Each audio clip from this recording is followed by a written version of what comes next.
So this is going to be a discussion of the DSG software and the shift points.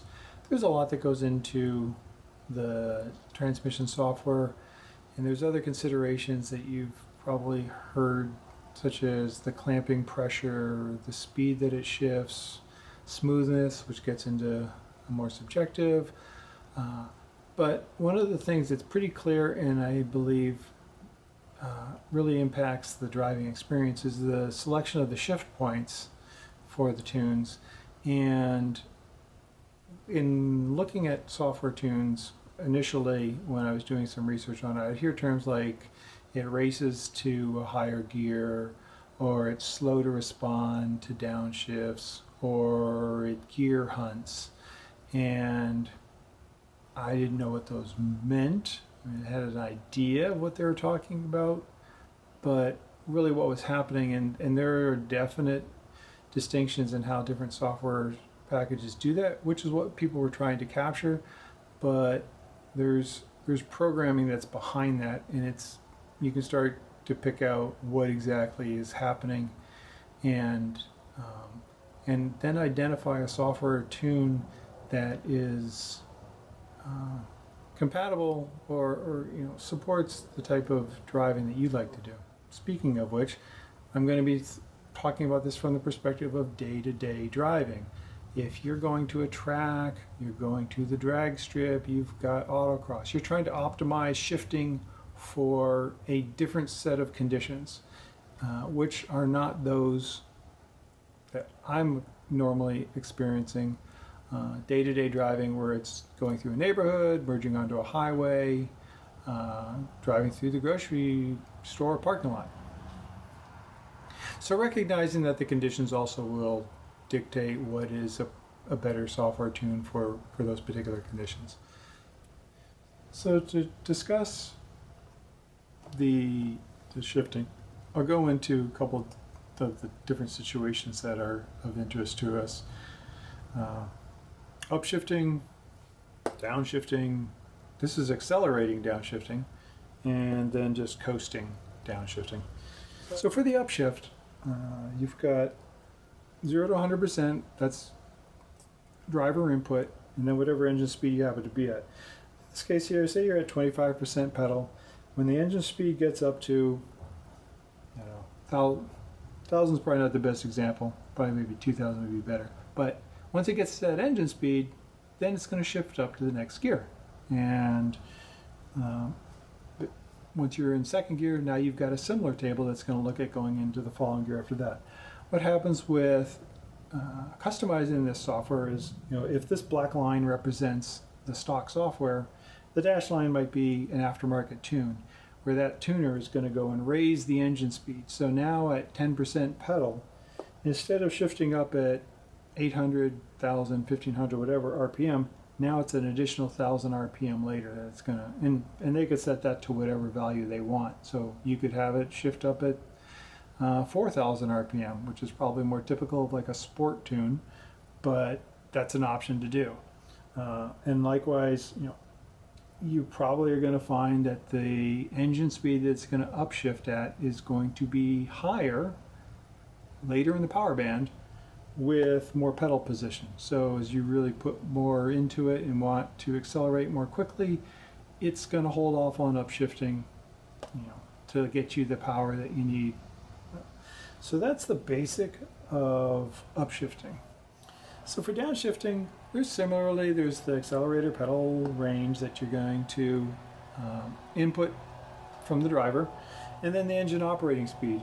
In this case, there's a minimum threshold below which that the car is not going to downshift, and that's indicated by this vertical part of the line. Below, let's just say 20% pedal position, it's not going to downshift. 10 to 15% is probably not enough pedal input to prompt a downshift. But above that threshold, then you're going to get a downshift. Likewise, so if it's going to go and check at whatever pedal position you're at, it's going to check what the engine speed is. If you're below the specified value, it is going to downshift to the next lower gear. If you're above that, then it just stays in the gear that you're in.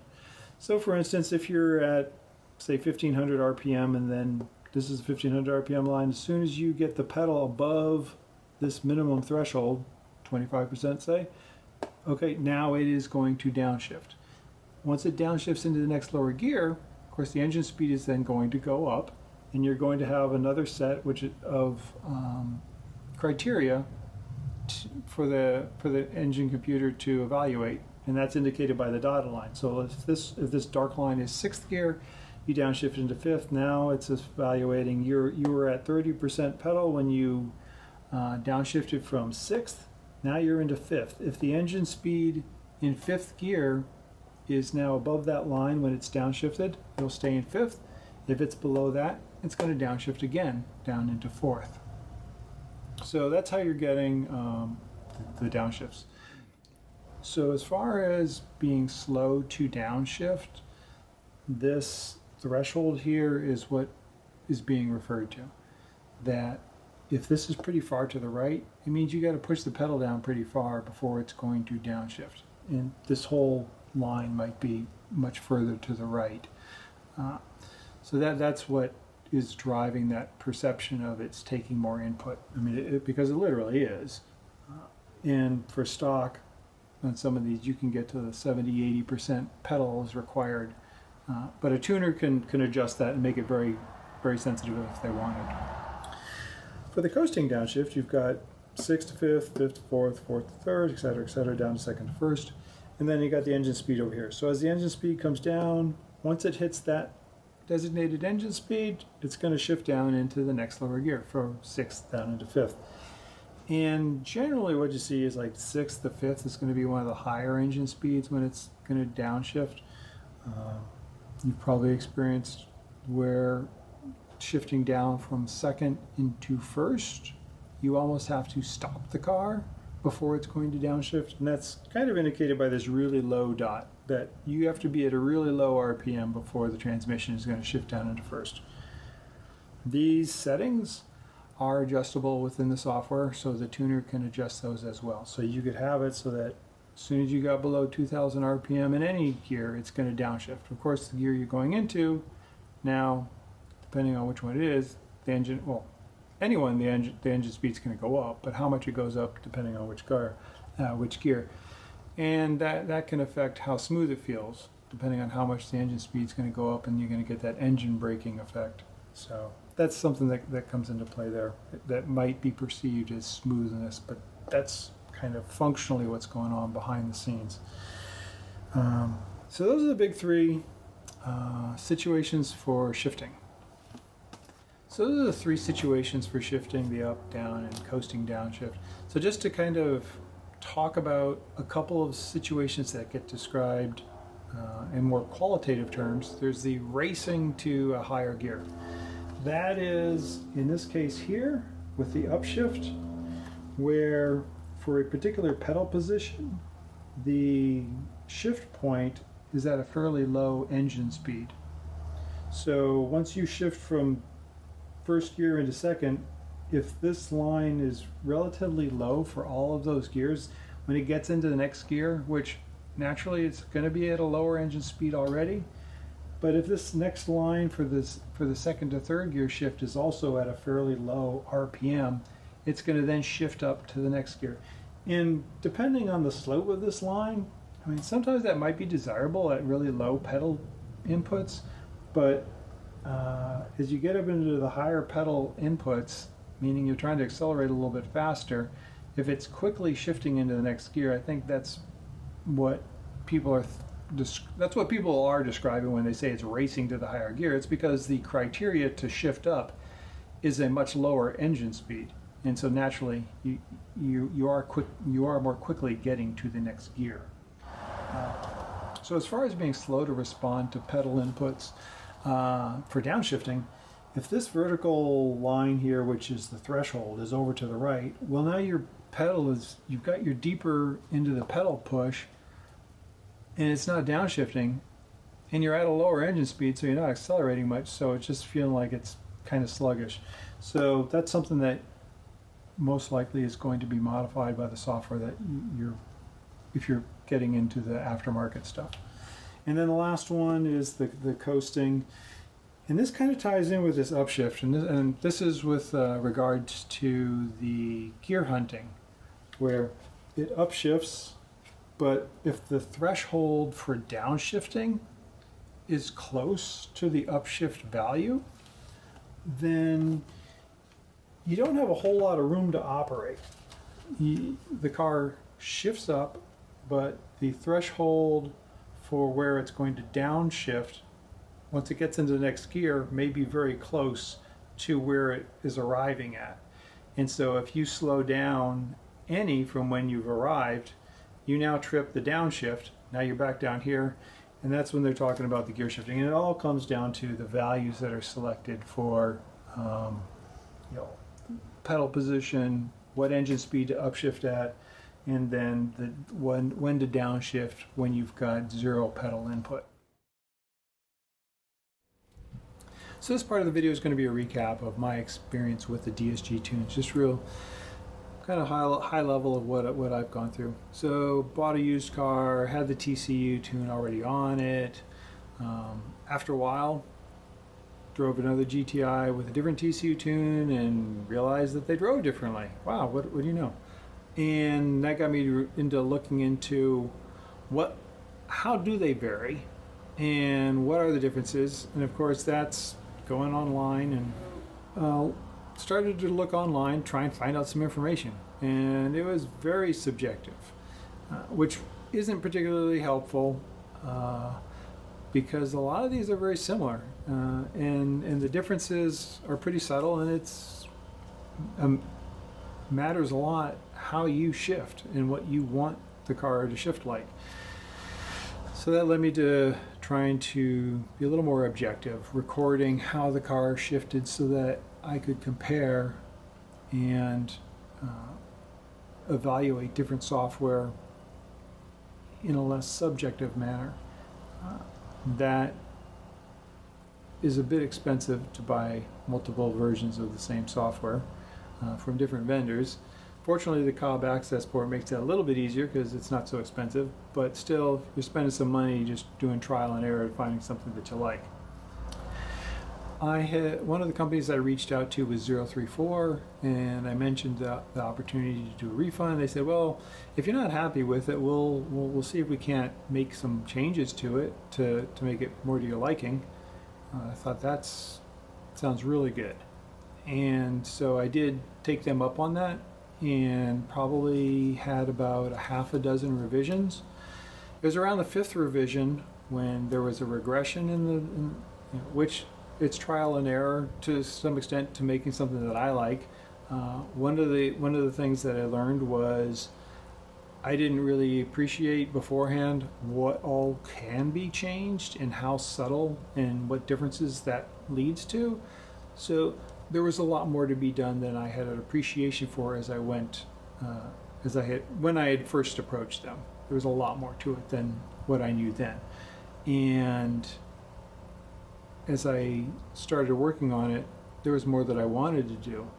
And there were things that I realized I wasn't happy with, and it just kept going. So we had just gotten started and when we had one of the regressions where we made a change and the previous version was probably better. And 034 was getting really busy. Their engineer was having difficulty getting back to me in time, and eventually that just was more than what they could do. And looking back and knowing what I've done since, I completely understand that.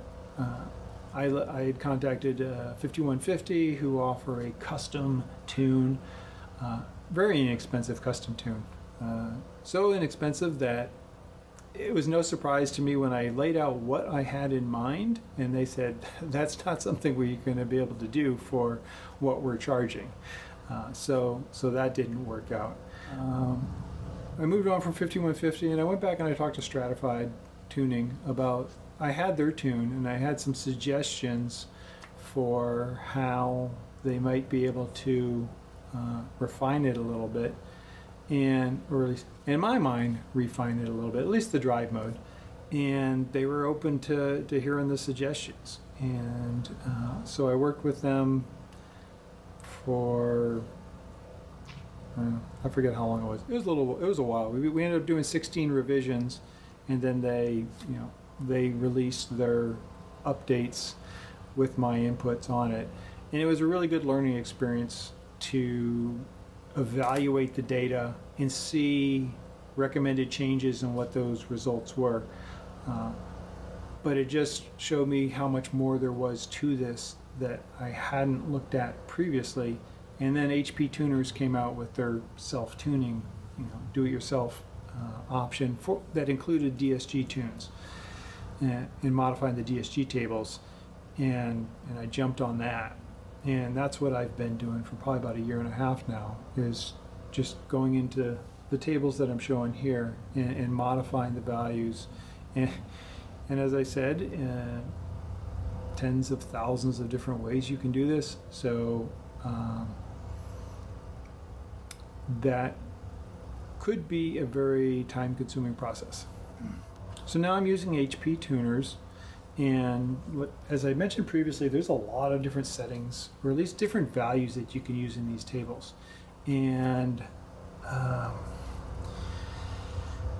there's no need to go through every single one, but you really need to evaluate the data that you've got, analyze it, and then come up with some ways to correlate what's going on with the data with what the driver is experiencing, and use that feedback to then make changes into the tune.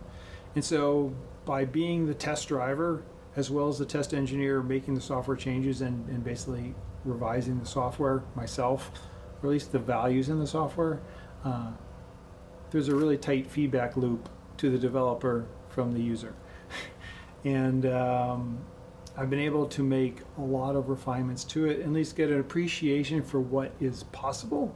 Of course, this tuning is in line with what I have as far as objectives, but I've also been able to experiment, try different things, see how I can make it smoother, and very dynamic is what I'm shooting for. A very dynamic drive mode, but that is also smooth. So it goes from being extremely sporty to very mild, just based on driver's input. So that's kind of what I've been doing, and why I feel like I can talk a little bit to some of these tables. So hopefully that helps you out a little bit in your selection of a DSG tune, if that's something you're looking for. If you have any questions or comments, go ahead and post them up and see if I can answer them.